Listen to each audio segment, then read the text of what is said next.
Welcome to Yes Also. I'm Susie Barrett. My guest today is Rekha Shankar. You know her from all the big Dropout shows like Game Changer, Dimension 20, and Smarty Pants. And she's also a super successful TV writer. She's written for Astronomy Club, Grand Crew, and Animaniacs on Hulu. She trained at UCB New York and was a part of UCB New York's Tourco. And at UCB in LA, she's on Bitchin', which recently graduated from a Herald team to a house team. Rekha is someone who's had a ton of success, but none of it has come easily, and I think you'll find her story so inspiring. She has weathered so much rejection, and I'm so very glad that she didn't let it get her down. Remember to head over to Yes Also Pod on Instagram to see pics of Rekha's career, and help us keep spreading the word about this podcast by sharing us with any friend or improviser that you think would like us. Oh, and if you have any questions about improv, send them to yesalsopod@gmail. We're doing more Q&A episodes coming up, and we'd love to hear from you. Okay, let's get to the episode.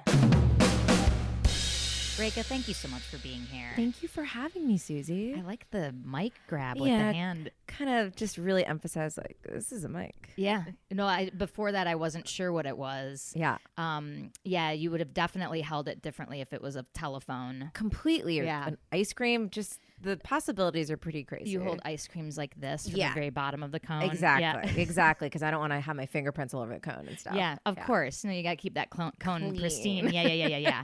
Fingerprints taste gross. They're just mine. Forget it. Something about me. I have really gross tasting fingerprints. My hands taste great. Yeah. It's just the prints. Each print has a unique taste. Yeah. So I know you and love you as an improviser. I've subcoached you on Bitchin'. Yes. I watched you at UCB, your whole journey through there. But also your name pops up on my television as a writer, a TV writer. So hit me with your journey. Like, did you start as a writer? Did you start as an improviser? Did you start as something else? Wow. I started as something else. I went to film school, but even to get to film school, I was like, first I was going to be pre-med in college. No kidding. And then was like, after 2 months, I shouldn't even say that. I'm like, it's like stolen valor, because after like 2 months of doing gen eds, I was like intending to do pre-med, but I was like, let me just get the gen eds out of the way before taking any of the pre-med stuff. You still get to say pre-med, because even just holding the weight of the Thank idea you. of 7 years of school and then the responsibility of being a doctor. Yes. That takes its toll. It absolutely took its toll in about 3 seconds, because I got to school and was like, oh, absolutely not. I wouldn't want me as a doctor, like someone who's like, yeah, I should probably be a doctor. Not a doctor I want to have. What was that casual shrugging into being a doctor? Was it because you know doctors and so it felt normal? Okay. It was like my family, all the women, so I have like 13 cousins. They're all the women are doctors. I love that. Yeah. What a bunch of badasses. Oh yeah. Listen. And if you're sick, I mean, what's funny is like they don't want you to like probably pester them if you're sick, because I'm sure everyone is like, I sprained my pinky. What is it, death? But yeah, it was just like pretty understood. Like, oh, I'll be a doctor. I went to biomedical research camp when I was like 15. What? At UPenn. That's the only sleepaway camp I have been to. And that's a camp for kids? It is like a summer program. Like we did lecture and lab. So I was 15. Yeah, hot. Yeah. Came back like paler than normal. Exactly. Like every other kid comes home with a tan from swimming in lakes. And you're like gaunt. Yeah. Yeah. I was 15. I requested a single room, which is so crazy because I thought I already had enough friends in my high school, which I did. I loved my friends. I was like, none of you can compete. Give me a single room, which is so fucking crazy. That's so funny. Please don't talk to me in the cafeteria. I have enough friends. I'm here for lecture. So what was the age range at this camp? It was just like, I should stop calling it camp. It's like a summer program. So I was like, I would say the age range was like 14 to 17. Okay. Yeah. So it's like people doing like pre-college, like, you know, maybe you can get a recommendation letter out of it if you want, and you're meeting like a couple UPenn teachers. So you are a child who is like, academic Yes. and driven, Yes. and you're gonna like. Were you valedictorian? No, oh my God. My high school is so fucking annoying. It was a public school, but it was like the number one public school in Pennsylvania at the time. So it was like so competitive and everybody knew each other's stuff. And I mean, even that I know this, I'm like, I graduated 23rd. Even that, like, yeah, you just didn't graduate first. Like, you don't need to have a number there, but I knew what my number was. Of course, yeah. And I was friends with everyone that was like the valedictorian or what, salutatorian and stuff like that. You had a running leaderboard in your room, like every day, kinda. Velcroing yourself to the spot. I had that U.S. News and World Report list of best colleges like memorized, which is wow, unhealthy. And so I was in just like a totally different track. I knew I loved comedy. I was obsessed with Seinfeld. I watched a lot of Whose Line Is It Anyway? I thought it would be so fun to like have those positions, like if those were real jobs. And it was like, oh, the internet's becoming more of a thing. I can start to like Google jobs that I like and whatever. And I saw, oh, someone wrote Seinfeld. Interesting. Well, that couldn't be me, but interesting. So just Googling around about jobs and comedy. Yeah, basically my favorite show is just Googling and seeing like, oh, Seinfeld was come up with in like a Korean grocery store by Larry David and Jerry Seinfeld.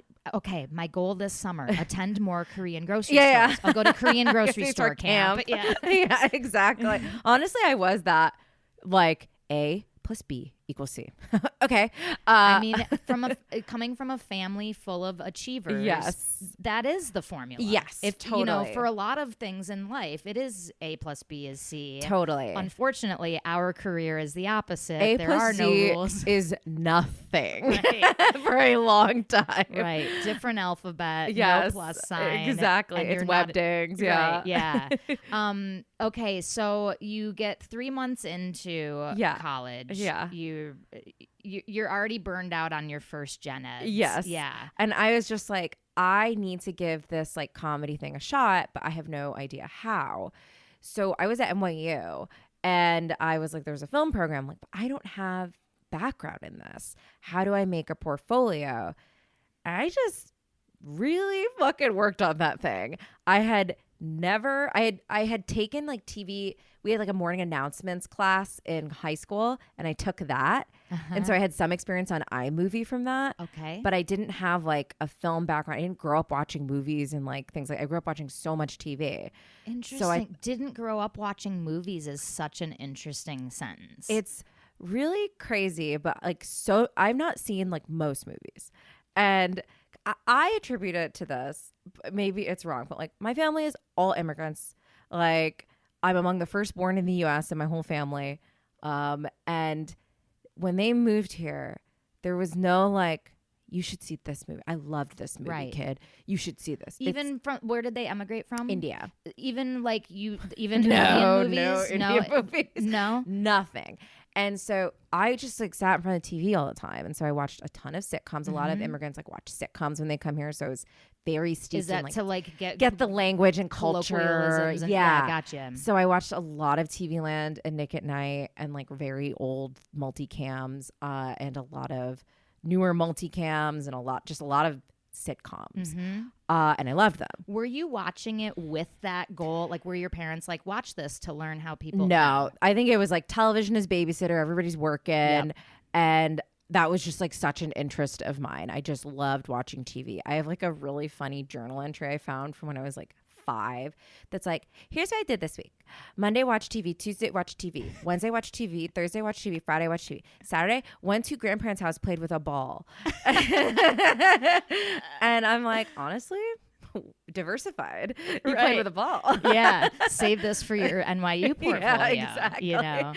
So when I was doing the portfolio, they were like, your requirements are one, like short, like a film. It could be a documentary. It could be narrative, whatever. And then like an essay, and they're like, it can be comedic or not. And then like a cover letter of some sort. And I was like, okay, I will do this. And I like I went to Best Buy and bought one of the weirdest cameras that's ever existed, but I didn't know anything about cameras. So it was a camera, and the media it took was mini DVDs. Oh yeah, that was a bad era. What are these crazy? So stupid. I feel like honestly Best Buy freaking knew. They were Yeah, trying to have it's a me. real They were scam. trying to, exactly. I was like, if I could go back and be like, name one time you've seen a mini DVD. You will not be able to put this anywhere. The one time I've seen it is the time that a castmate was like, I recorded our show here and handed me one. I was like, what am I supposed to do with this? He's like, yeah. He's like, well, if you take it to a place that converts. Absolutely. I'm you like, just that gave me a homework absolute assignment. Scam. Yeah. Well, you should not sell people that. If there is no player for it, don't sell me it. Best Buy saw you coming a mile away. As soon as you Yeah. grabbed that box, they were like, we've got her. We got her. Okay, we take can the shot. offload. Yeah, take the shot. So I filmed a documentary on that. An actual documentary or a mockumentary? An actual one. Okay, what was it about? She has diverse interests. I filmed it about schizophrenia, and I interviewed my neighbor who's a psychiatrist, and then my friend was taking some sort of class with the guy that is it Shutter Island, that Leonardo DiCaprio movie? I think so. I think he was in that. There was a guy, I think his name's James Gilligan, who's a professor at NYU, and like part of his research was like used for that movie. I remember us being like, wow, that is so cool. As our like brush with Hollywood, like, wow, Dr. Gilligan's research was used for Shutter Island. You guys, we're famous. Yeah, we were literally famous. I interviewed those two people and I made a documentary and I like cut it in iMovie. And then I wrote a comedic essay. What was the essay about? Schizophrenia. It's so funny. About sitting behind Charlie Murphy on an airplane because I was flying with my dad. We had gone to Amsterdam. We were going from Amsterdam to Philadelphia. And I was sitting behind Charlie Murphy and I was so confused because like, why is he not in first class? Yeah. And at first I was like, I don't recognize a lot of celebrities, but my dad was like, I think that's Eddie Murphy's brother. And I was like, shut the fuck up, Dad. Are you being racist? Like, oh my, I am like so mortified. But then we looked and it was Charlie Murphy. And like all the stewardesses were being like so nice to him. And like they gave him like some Baileys. And the essay I wrote, he kept like leaning his chair back. And then my table just kept like bumping into me. And I was like, I don't know what to say because he is famous. Right. But this is really annoying and I don't have any room. But I also don't have any status in this perceived relationship that's one-sided. Exactly. Exactly. And so I said nothing for the entire flight. And so I ended up writing an essay about like a comedic essay about like celebrity and like why I just didn't fucking do anything to defend myself. And I had taken a lot of notes because I was just like, these are comedic observations. I hear Larry David writes down his comedic observations. So I photocopied those notes and I put them at the back of my essay as like to show your work. Yeah. Whoa. Ballsy. Yes. Very bizarre submission to this school. And I was so annoying. I like went to that admissions office like every week. I was like, I just wanted to make sure there's nothing I can do to supplement my application. I came from an academic background. I'm annoying. And they're like, no. They let you in just because they wanted you to stop. Yeah. They'll probably be afraid of me. Yeah. She's giving shooter vibes. I don't know. Right. We've got to let this girl in. Yeah. She keeps leaving handprints on the window of my office. Yeah. Truly. And then I got in, which was like incredible. Amazing. I had worked for like from like October and then the application was due in April. I worked from October until April, like straight on this stupid thing. And I got in and that was incredible. Yeah. To go from, I'm at NYU. Yeah. Oh, they have a film school to being accepted in the film school. There will be people listening to this recording who are like, are you kidding me? Like that's their dream from childhood. And I feel what I do think I had that like I wasn't cultivating on purpose was an obsession over television and how it worked. Yeah. Because I would watch Seinfeld and I would look up like transcriptions of like scripts and stuff and read them. I just didn't know what I was doing. Right. And I would write little things with my friends and film them, but I didn't know what I was doing or where to put them. I was like live editing them as I was filming it. Right. And let's not forget, you are talented. That's you so do nice. have the spirit of a comedian. Sure. So Thank even you. though you weren't trained yet. Yes. Yeah, they're looking for the artists who need to be molded. Yes. And if you have that passion, that eye, that skill. Yeah. And I would say too in my application, not to say like if you're trying to apply, like purposely be different. I probably not once talked about movies. I was like, I am obsessed with television. I love television. I want to write comedies, and I want to be involved in comedy, TV, in any form. And the teachers were like, thank God she's not going to make more boring, pretentious short films. Well, what's crazy is I didn't find anybody in my year, and I know there were people, but it's such a weird program. Like, I didn't know anybody who was similar. I only met people who were director, short film, feature film people. So I literally, there was a class that was a TV class that I was one of 2 people who signed up for it. So it got canceled. Wow. It's because the TV classes were just less popular. And there were only 2 comedy writing classes. I took those immediately. I took every TV class that I could within the time limit. This is crazy, but like I dropped a couple of my AP credits because I was like, I need to take more classes and I will graduate. I have to graduate like half a semester early or something if I don't drop a credit, and I need more education on this. I'm fucking ill. What do you mean you I love this. You dropped, meaning you voluntarily took less credit for classes that you I took in high school. Yeah. Gotcha. Yeah, to like be able to. Do you want me to hold? We don't have to hold for I Saturn, love that. You know, it's we're coming to take me away because they heard. But like and I also must say too, I had the privilege of like getting financial scholarships and having my family support my education. I don't know if I could do this shit on my own. Tish is a pain in the ass. Yeah. So that's a huge caveat. But I was just fucking obsessed. I don't think I missed a day of class except once to shoot a project. I was just so obsessed with like, I need to learn this. I took all that academia and like put it into film school. I love it. Yeah. And do you think that in general, are you one of these people blessed with a lot of left brain in addition to your right brain? I think I am mostly left brain. Yeah. And if I can access the right brain, it's incredible.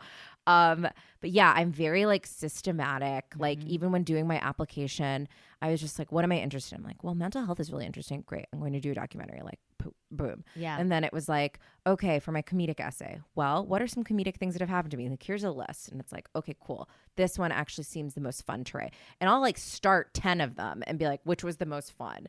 This one. And I went to the writing center, like once every 2 weeks to like turn in a draft, be like, do you think this is a good essay? Okay, what are the revisions I need to do? Okay, great. I'll come back in 2 weeks. Yeah. And I was doing that obsessively. What you just described is the macro version of like what happens in a lot of brains on a micro scale at the top of a show. You're listening to a monologue or an interview, you're flagging premises. Yes. It's like, okay, well, what are some comedic ideas? Okay, that.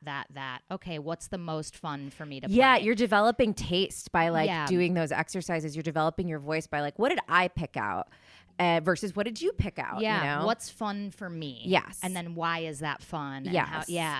So I think that has always been something I've been good at is like, I don't know what, like, I remember the first day in film school, someone was like, oh, what class are you taking? Oh, you're shooting celluloid. And I was like, I don't know what that is. Like, I didn't know what film versus digital was. I'm like, I'm here to write, baby. I'm here to write. And I have a mini DVD player if anyone wants to buy it. Anyone needs it. Yeah. And I'm here to like study why sitcoms work and why multicams work and why dramedies work. And like, that's it. I don't need the auteur experimental film section as much. Right. So heading out of school then, connect me to current day. Yeah. So something else I really loved in film school, and I got a glimmer of that while editing for morning announcements in high school, is like I liked editing.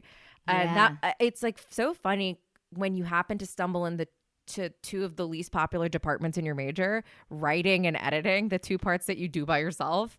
But I loved editing, and I thought legitimately, I was like, well, if comedy writing doesn't work, I can be a video editor. So I did a lot of video editing, and that's particularly why I liked working with docs, because it was like you got to make the story in the edit. Yes. And I mean, editing is truly the most important thing in docs and in scripted. It's crazy. The editor is the last comedian, you know. Totally. They get to choose the timing. They pull it's wild how I've watched good comedies die with a bad editor. Completely. And I've watched garbage sing with a good editor. Yeah. Yeah. And I think something I always like covertly learning when I was cutting that stuff for morning announcements, because I would always cut. My friend and I had like a cable access show we were working on, and it's like, oh, comedy's pretty fast. You got to cut pretty fast. You don't let stuff breathe. And it was cool to be able to implement that in college when I was cutting shorts or trying to even cut a documentary and be like, this is a playful documentary I did about Sesame Street, so this is a little more fun. And getting to fuck around with like the software in the school that I've never had. I didn't have any editing programs of my own. I was always just using the school's. So I was like, Flash, what's Flash? And just like messing around with it and making an intro for my doc on it, and like After Effects. Let me make a puppet of Larry David in After Effects and see how After Effects works. So it was like a playground of stuff I've just never seen or had access to. And I was at the editing lab till like, when there were times when it would be open all night before finals, and I was there till like 6 a.m. consistently. I love it. Eating like Pop-Tart dinner from the vending machine and stuff. Bloodshot eyes. Truly a like rim of Cheeto dust around your mouth. Yeah. Staring at a screen that's 2 inches in front of me. Yeah. And I ended up working at the post-production center as the Final Cut TA, which is like, you got a question about Final Cut? I'll help you. I'm the TA. And it was just like, I was such a academic student about learning everything in that program. There was stuff like, there was a class once I was the only person that showed up, and so the teacher just sat next to me to teach me Final Cut. I'm like, I'm the Final Cut TA. I actually know Final Cut, but I showed up anyway just to get extra because I'm a little fucking dork. Yeah. So, hey, you're talking to a person who's doing a podcast where exactly. all I do is talk about improv with people. Yeah. It's incredible. I love doing that kind of stuff and deep dives into stuff like that. Yeah. And so eventually when I graduated, I was 21, and all the jobs that were available to me, rightfully so, were like assistant video editing. And so that's what I did. I did that a lot. For what? For like wedding videos? Or? I worked on Cash Cab. Oh, cool. It's one of my first jobs. And then I worked at NBC and all their true crime television. Wow. Which was really cool at first. It was my first full-time job. I'd had summer jobs before and like freelance. But I worked there full-time for 2.5 years for all of their murder stuff. And at first it was cool. And then it was really depressing. Yeah. And it was like, I think I thought being an editor could be satisfying. But actually, when I was at Cash Cab, I had just started improv because Cash Cab was a night job. Oh. And I did not see people ever because at night I was working and during the day my friends were working. And I had read Bossy Pants, and Tina Fey said, UCB classes are helpful for writing. So I was like, well, this is now the law of the universe. Yeah, I have to take improv to be better at writing, because I never thought of myself as a performer. I thought I wouldn't be very good at it. I was not trained. I didn't think, I don't know, like in theater department in high school, it was just like a totally different type of kid than me. I was not very bombastic or whatever. No one probably knew I liked comedy except my friends. Right. I was never like class clown. You're or much anything. more internal about it. Yes. Analytical and Yes. And so I just didn't think performing I would be good at it. But I was like, I'll do whatever I can to help my writing. Because I would try to write sketches on my own and they would just like stall out and I didn't know why. Wait, when you say stall out, you were trying these in front of audiences? I would just literally read them and I'm like, this is a boring sketch. I don't understand why it's boring. I don't have the vocabulary to know. I had the vocabulary from film school to start it, to like take an idea and put it on the page. I don't know why it's bad and I don't think it's funny. Interesting. Yeah. It's wild that there's two characters then in your brain, because you are the person who wrote the sketch. Yes. But then reading it as an audience, you're like, I hate No, I hate not this. good. Take it. The author sucks. But a lot of people don't have that level of discernment. Sure. Because they've written it, they can't separate and see it objectively. Yeah. There's that left brain again. And It that is. editor's brain. Yes. Going like, this doesn't work. And there's nothing rescuable about it. Exactly. Yeah. I think I very much, through editing, kind of developed a meter of like smile, frown, like good, bad, where like as I'm reading this, am I like, eat? Or am I like, bleh? And if I'm like, bleh, why? Let's fix that area. Yeah. What's going on here? And I didn't have the answers. So UCB. I started UCB because I had all this time during the day where I saw no human beings. And I signed up for a class and I was so scared. Mm-hmm.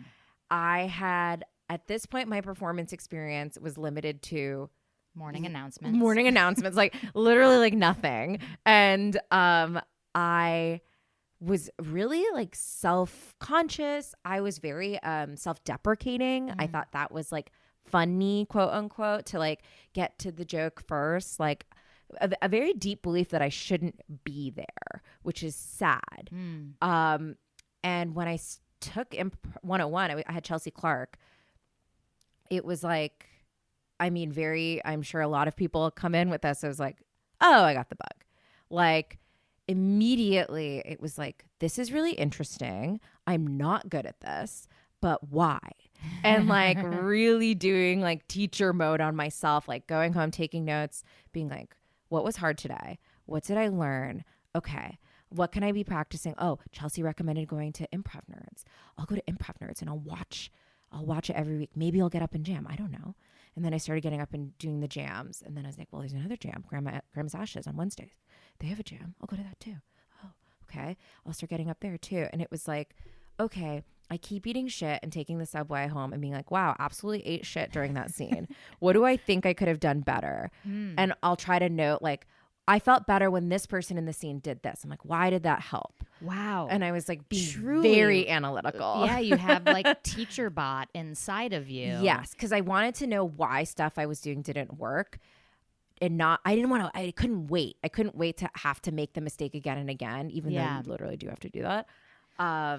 Looking back on those subway rides, do you think that your internal teacher bot was giving you the right notes? Like, do you think you were knowing the right thing that was going wrong or no? Probably not. Okay. But I think the one thing I remember saying to myself, because there'd be a jam and I'd be like, wow, everything I said fell so flat. It's like you could feel how big the room was. I felt like my voice was softer because it was just so profoundly unfunny. That's a description of it. Yeah. And I remember writing and like I'd give myself notes and I'd whip myself up into feeling really bad about myself. I'd be really hard on myself. There's a reason you're not supposed to note each other and probably yourself at that level or maybe ever. And it's like you're very mean to yourself. Yeah. But one thing I did find that I said to myself that was very helpful, and I would write this down in my notebook, is your desire to get better is bigger than your embarrassment. Oh, yeah. And I had to like really remind myself of that. It's like, yes, that absolutely sucked. But remember why you paid $350 to take this class. You're trying to get better. So like you have to keep that at the forefront. And that just came from some voice within you. That was your instinct encouraging you. Yeah. That was my instinct to being like, you cannot. And I think I have, in my family, I'm the one that doesn't know what anyone's talking about. They're all like finance people, doctors, whatever. They're talking about that kind of stuff. And I have never been able to participate in those conversations. So I've always been a little bit more of the one that makes mistakes, that like, I'm the one that has to call my dad for tax questions. Like, you know, nobody else has to do that. I'm the one that needs help figuring out this credit card minutia. I'm the one that always needs help. So I was used to being in that student role of like, you have to just eat shit and learn. You made a mistake. That sucks. You have to just eat shit. Even with colleges, I applied to a lot of schools and I didn't get into a ton of them. And a lot of my friends got into their first choice. And I was like, you just have to eat shit and keep going. So I had a little bit of that primer of like, hey, here's another mistake you made. It's okay. You have to eat shit and keep going. Well, what's wild about that is improv is a life based on professional vulnerability, constant vulnerability and trust. And your previous life prepared you for that by dropping you into situations that normally would shrink people or that they would hate, or they'd be like, why am I always the oddball? Or but it actually set you up for the greatest success in the career that you've now landed in. It completely did, because I was able to withstand the discomfort of being really bad. Yeah. And knowing that the discomfort doesn't mean go away. It means You just have to keep trying. Yeah. Yeah. I mean, it's like my therapist says, turn towards the difficult feelings. Like, ask what this is in you. Totally. What is it? The discomfort tolerance. Yes, completely. Yeah. Being comfortable, being uncomfortable. Yeah. Like knowing that this is part of a larger process.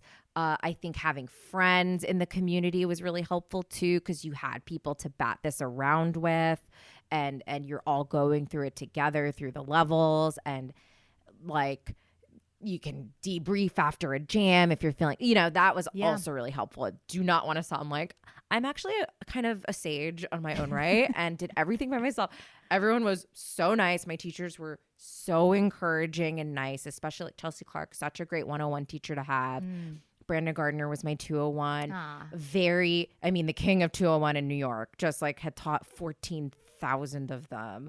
Very, very much spoke to how I think, which is like, there's a science to game. Game is like this. And I was like, wow. What was the golden key for you with that? Like, because you're so analytical, game must be. When he would point out, like, what did you think was weird about that scene? And it was very much up to your interpretation, like your taste, and you would point it out. And he'd be like, great, let's all brainstorm as a class. Different things a person with that behavior might do, like game moves, basically.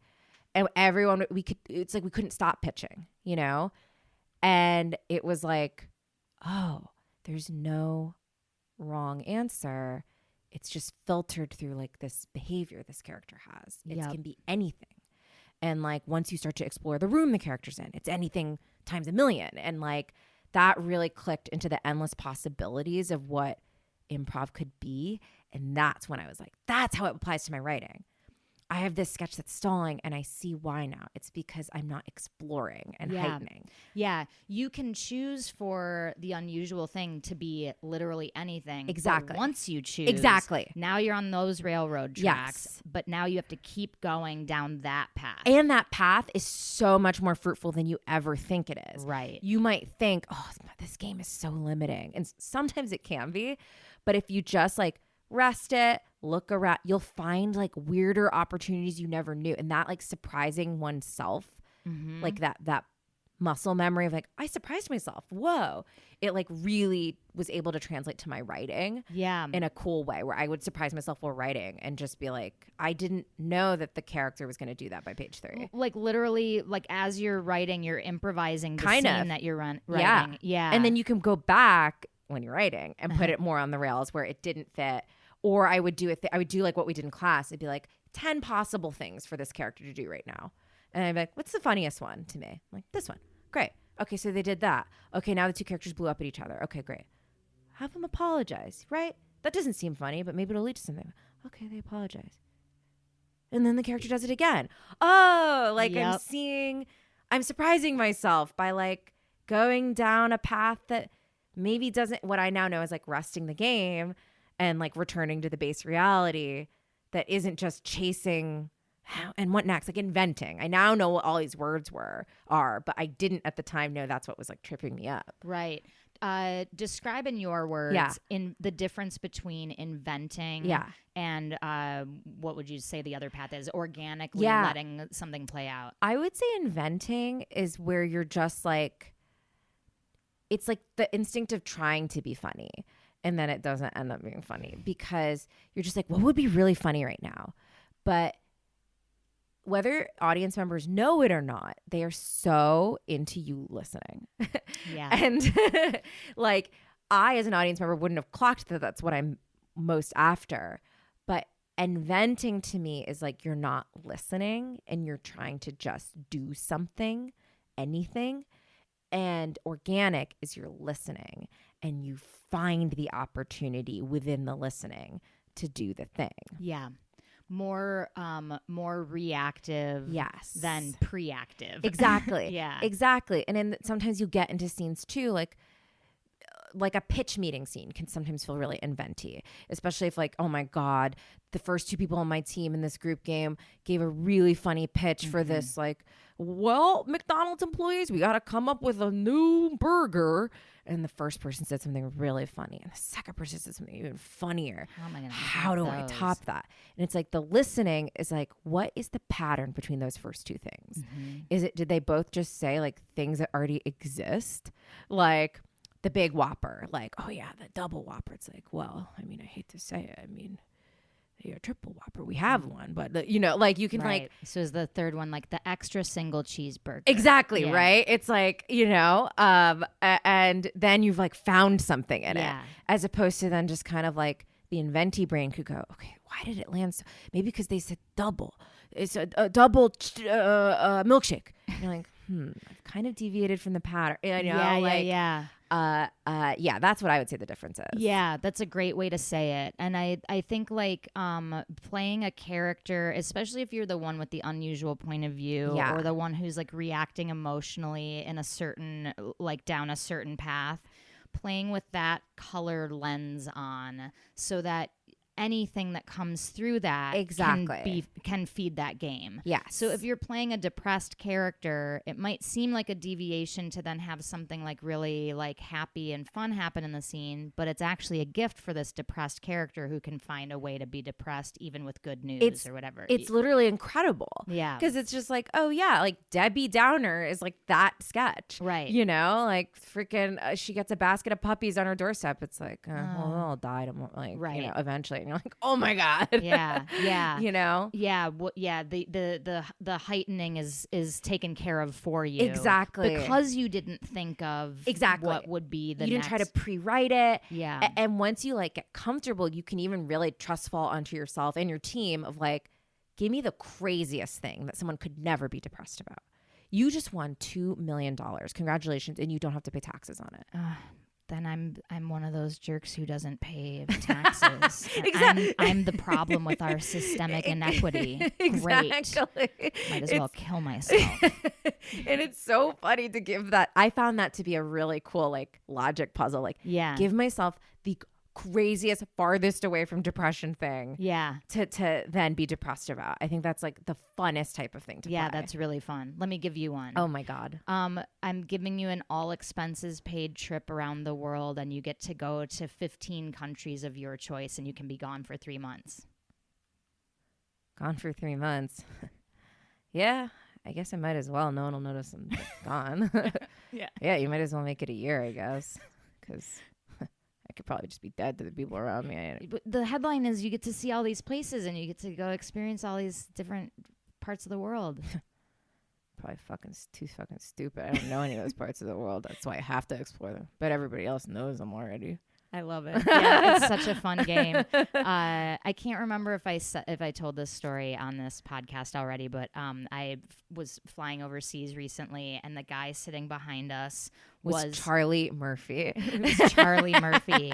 And on behalf of you, I kept putting my seat back. Yeah, I was like, I think you know why, sir. The guy behind me was just this very, very unconditionally miserable person who for 11 and a half hours complained, like literally door to door, from taxi to taxi, didn't stop complaining. And my favorite soundbite was he just finished eating this very large complimentary overseas meal. It was like meatballs and spaghetti and a bread and a salad and a brownie. And he finished his last bite and went, oh, great. Now I'm starving. It's like, yeah, sure. Of course you are. Yeah. Because you are that person. Of course. Yeah. Exactly. Yeah. And so like, that's so it's fun. Great. It's so fun. Okay, so you're in UCB. You're feeling that this stuff is making sense. It's making your writing better. Yes. What is your now? Let's move me through your sort of career path now. Like, how does this become television writing? Yes. So I, very similar to like how I felt like I started, where it's just like I can't wait for people to make changes for me. Like, I'm miserable at NYU. I have to change it for myself. I don't know this skill. I have to actively seek it and try to get better. I was doing improv, but I was like, I'm okay at it. I'm not great. I auditioned 5 times in New York to be on a team. did not get on until the 5th. So I'm going through that racket of auditions. I'm feeling up and down a lot. And I feel like nobody asks me to do shows, which is like sad girl talk. Because I'm sure there were people that were my friends. I'm just thinking like, nobody, oh my God, that fancy person asked my friend and he didn't ask me. I'm like, shh, and I was like, well, in what world do we wait for somebody to ask us? We don't. If we can do something ourselves, we must try to do it ourselves. So I was like, I just need to film sketches on my own. I was performing indie shows with my team, so that kind of scratched that itch. And I was like, well, no one's asking me to do videos. This is all in New York. Yeah. Still? Yeah. I'm like, make my own videos. I'm a video editor. And my roommate went to film school with me. And I have this shitty, useless camera. And exactly, this garbage camera. Yeah. Obsolete technology that never took off in the first place. Exactly. Well, here's what I did. I saved up from my assistant video editing job. I also lived the way only a 21-year-old could live, where my dinner every day was 99-cent pasta with teriyaki sauce. Been there. And like just like dollar pizza and stuff. And I saved money and I bought a camera and sound equipment. Hell yeah, girl. And because I was borrowing sound equipment for the first sketch I did. And I was like, I don't like that if my friend who has it needs to use it, then I'm boned for the set, for the shoot or whatever. I'm like, I should just save up and buy my own. So I did that. I got both of those things. I learned how to use the sound equipment. And my roommates and I all taught each other how to use the things we had. This is so fun. This is very Little Rascals. Exactly. Let's put on a show. Yeah. Exactly. And so like I could never really do camera, but sound, we all did swing for each other if we wanted to film something. My two roommates were more in the documentary space. So like I had the sound gear that we always used, or if someone was paying, rented to them. Yeah, nice. And so we would film all these sketches in my apartment and I would cut them. And it was so satisfying because that was like such a creative outlet for me, where I didn't feel, I was like, I'm not in sketch videos. But I'm like, now I am. And I would just cut those things in like a week and put it out. And to circle back on what we talked about before, when you're the writer and the editor, finally now in the edit, you can actually give it a third pass on your writing. Like maybe certain lines didn't play as well. Many lines do not. Now you get control of that final edit. Totally. And you can make it funny again. Yes. Yeah. So I was doing that a bunch and it was so bizarre.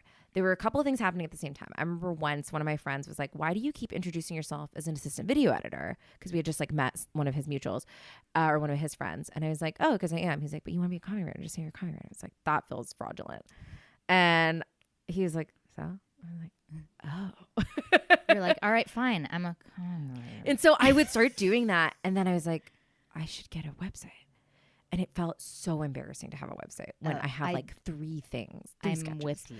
But I was like, this is psycho. I've probably said this in like 2 podcasts, but I was watching A True Hollywood Story with Heidi Klum. And she said this phrase. She's like, plenty of people are going to say no to you. You can't say no to yourself. Oof. And I was like, why am I saying I'm not allowed to have a website? That is stupid. Yeah. Get a website. And I got a website and I put my 3 items on it. And I was like, well, I don't have any pictures. It's like, okay, I'll get pictures. So I got pictures and then I like stole pictures because we're so mortified. I support literally so mortified to have a website when you don't have anything. But so you took pictures. I took pictures and I put it on there. And the website's not great, but it has items. Nobody's website's not great. But I was looking at other people's websites. I'm like, oh, her website has a little joke on it. I'll put a little joke on mine. What was your joke? Do you remember? It's still on there. What is it? My mom does not understand at all what I'm doing, and I'll speak normal. And she'll constantly leave me voicemails telling me to go to grad school or go back to school or like to get a job. And so this one was like, you should go to school for nutrition. I don't understand like what you're doing, and like you should give up this comedy writing stuff. So I put that voicemail on my website. That's great. Because I thought it was really funny. Yeah. I love it. Nutrition. I'm like, nutrition? Why? Coming up with that. Yeah. You know, the high paid world of nutrition. Yeah. But from there, it's truly just like building the plane as you're flying it, making up confidence where you don't have any, and just like, I'm going to put myself into sketches and show you that I can be in sketches. And then people did start to ask me, mostly my friends, like, but still, like, sometimes it's not malicious when somebody doesn't ask you to do something. They don't know you're interested. Right. So this is me being like, publicly, I am interested. Please help. I would love to help you too. Like, yeah, I am one of these people. Yes. I do it. I like it. Yes. I'm enjoying it. Yes. Yeah. And so I did that, and I started to just do more videos. And 2015, I had done enough videos that like College Humor reached out. Oh, and we're like, great. do you want to submit? And I was like, yeah.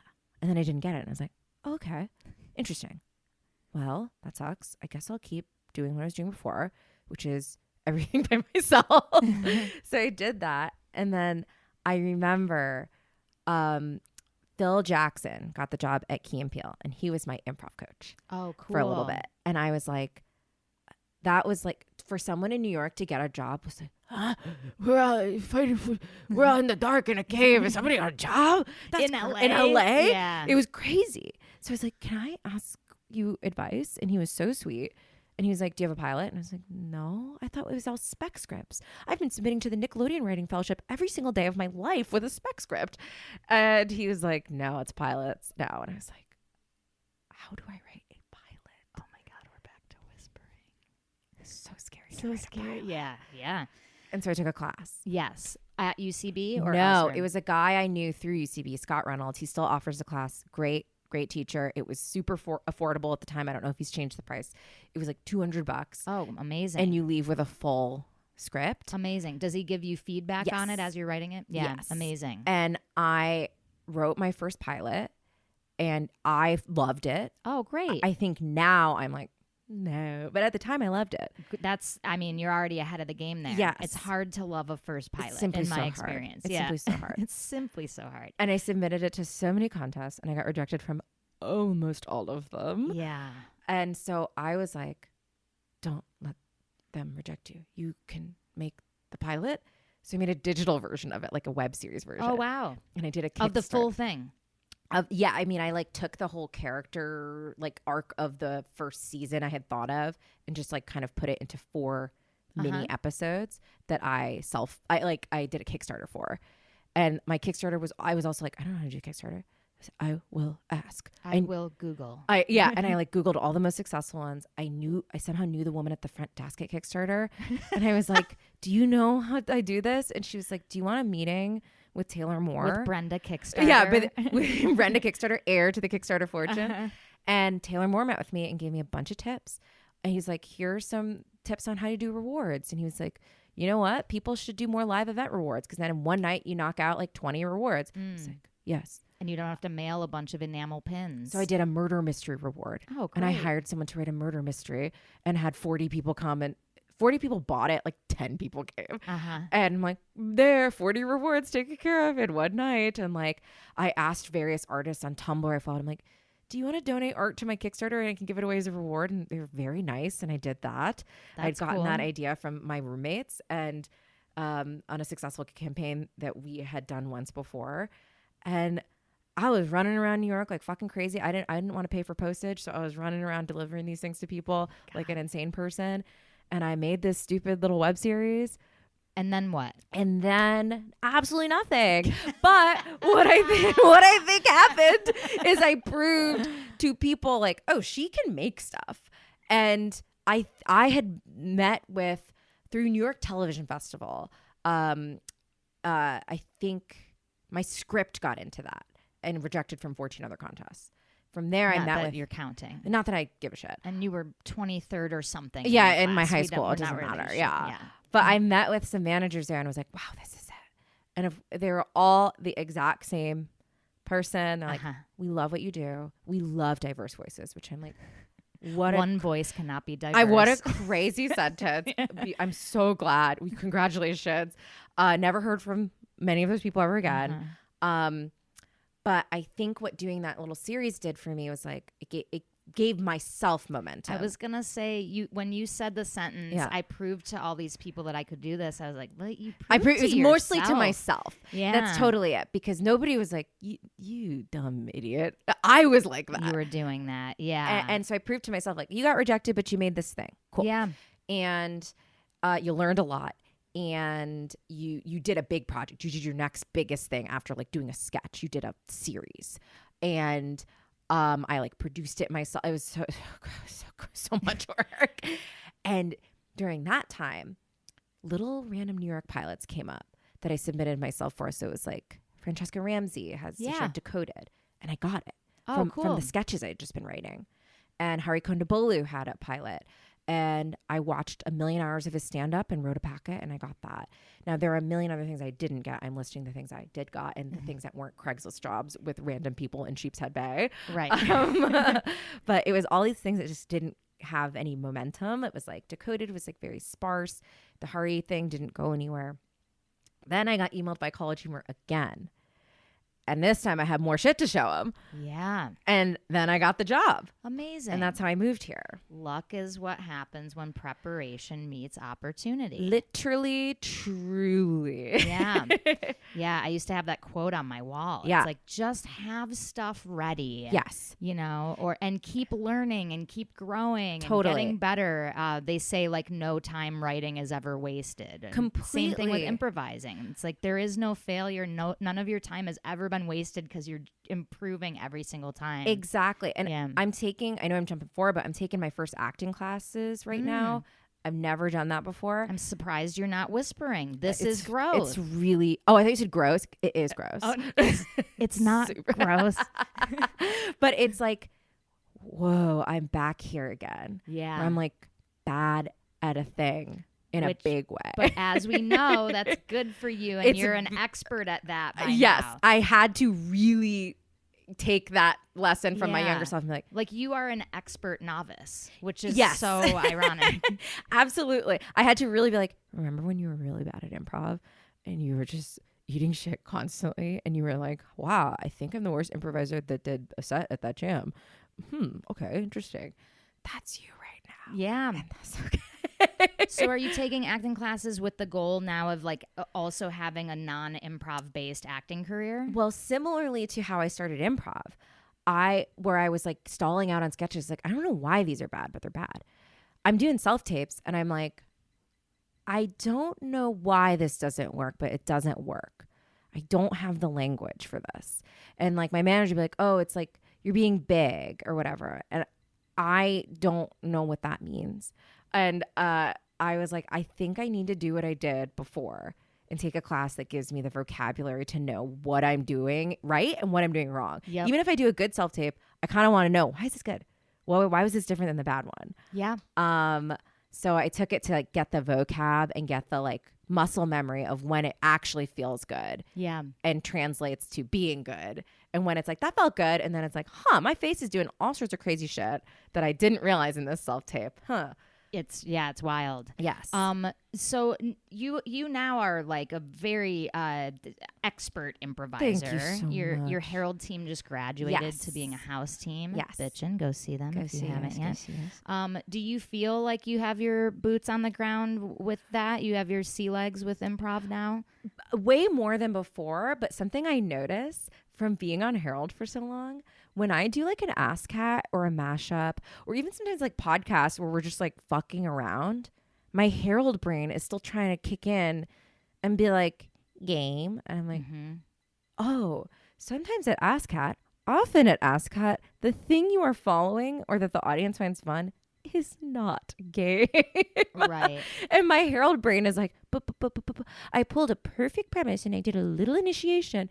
And why didn't you like that? And it's like, it's different. Being so rigidly attached to your premise initiation that you're not able to let go and kind of follow the fun that emerges. Because in Herald, like I was having fun, but within a really rigid structure. And now it's like, you might be tagged out after saying one line. And that simply has to be part of the fun. And I'm like getting back into it, but I'm noticing like, oh, when I'm on like a total fuck around podcast, I can be more reserved than I normally am. I'm like, I'm doing what I do. And I like go back and listen to it. I'm like, see, you didn't get that they were joking there because you were like in serious mode and you were like trying to find the game and the premise. Like, no, just chill. Just have fun. Yeah. Interesting.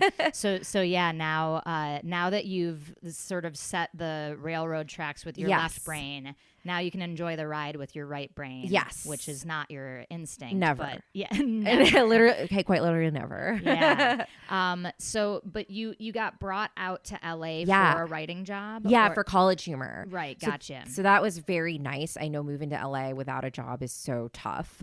But yeah, I thankfully had College Humor as like a full-time gig with health insurance. And then, amazing. I know. Isn't that the best? Stupid. It's crazy. And then able to jump into UCB here and get on a Herald team. Yeah, here. I had to re-audition and all that when I came out here. So I re-auditioned 3 times, I think. Woof. And I was on Herald and Torco in New York. And I get it. You don't want like people just like waltzing in from New York and be like, can I be on every team now? Right. So I didn't mind, but I was like, I don't think I'm good at auditioning, so I might have to do this a million times.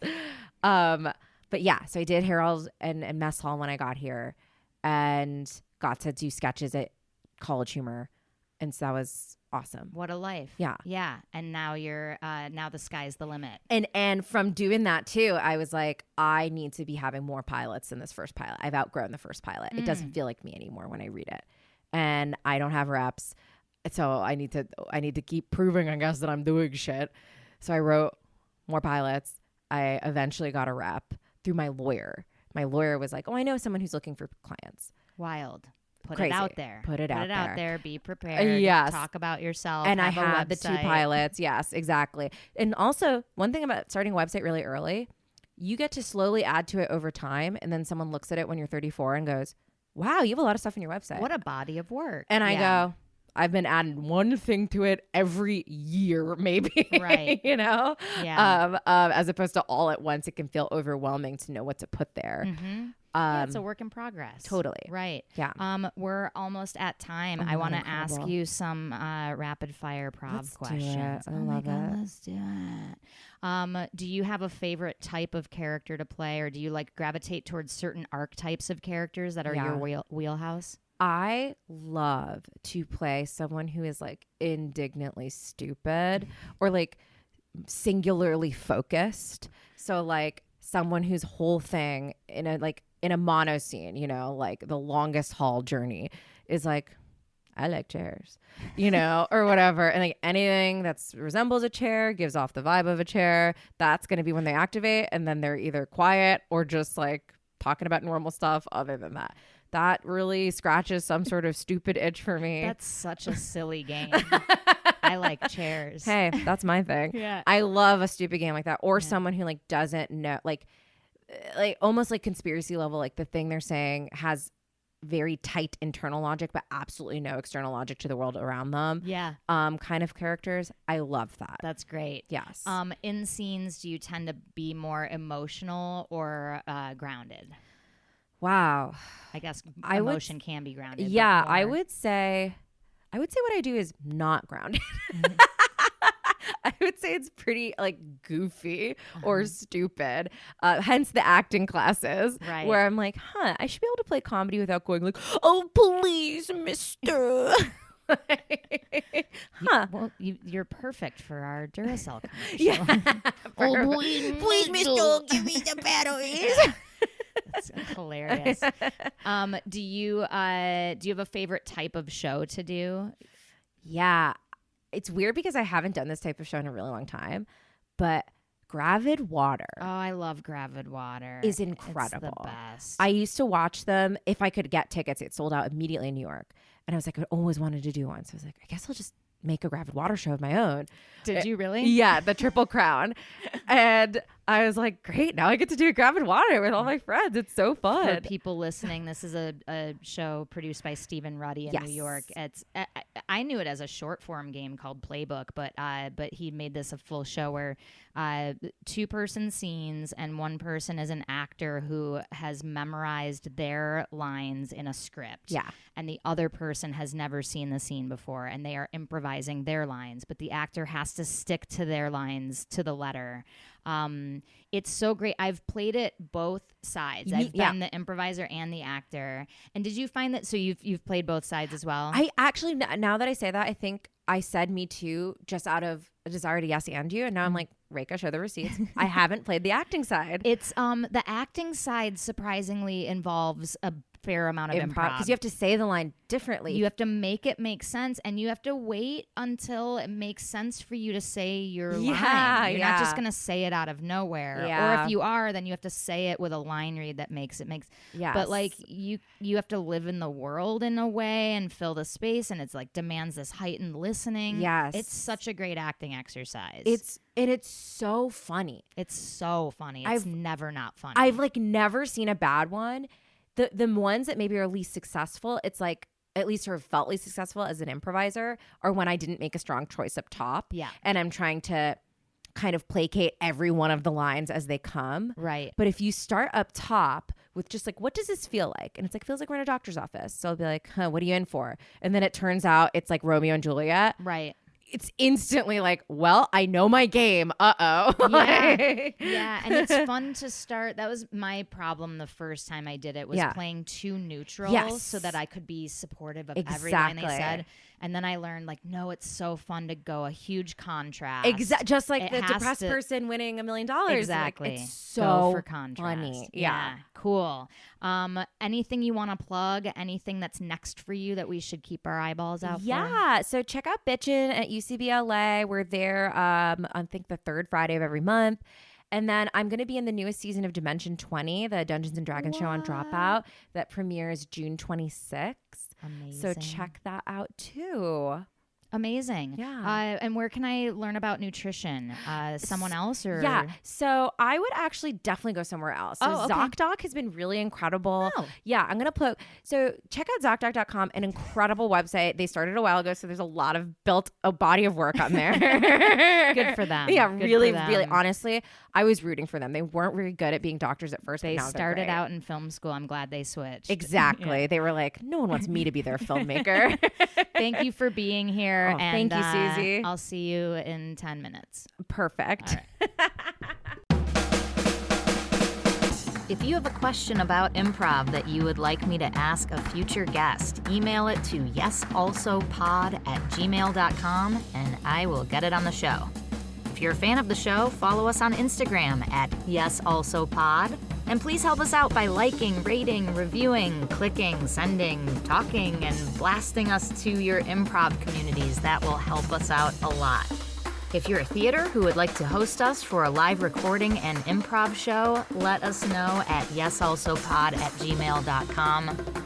A huge shout out to Ryan Rosenberg, who produced this thing with his generous help and his unlimited knowledge about all things podcast. Thanks for listening, and we will see you next week. No, we won't, Susie. That's not how podcasts work. They will see. They won't even see us. They will listen to us. So it's actually the opposite of both things you said. Thanks for listening, and you will listen to us next week. Maybe. We don't know.